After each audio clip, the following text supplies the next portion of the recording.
કરમસદ આણંદ મહાનગરપાલિકાના દૂધ નગરી તરીકે ઓળખાતા આણંદ શહેરની મધ્યમાં જ આવેલ ગ્રીડ ચોકડી પાસે કોલેજની બિલકુલ બાજુમાં ભોજનાલયની ગટર ઉભરાતા કોલેજ સ્ટુડન્ટો તથા પસાર થતા નાગરિકો માટે ગંદના બોર ઉડે છે અને માથાનો દુખાવો બની ગયો છે.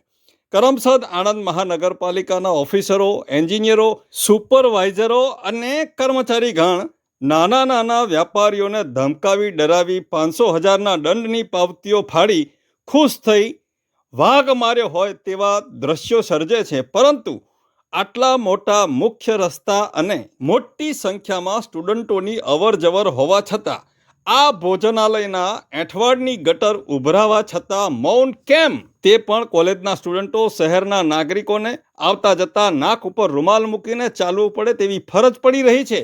વધારે સમય આની આ જ પરિસ્થિતિ રહેશે ને તો ચોક્કસ મોટી બીમારીનો ભોગ અહીં આવનારા, જમનારા અને પસાર થતા સ્ટુડન્ટો બનશે અને મોટી સંખ્યામાં બીમારી ફેલાય તેવી દહેશત લોકોમાં જોવા મળી રહી છે.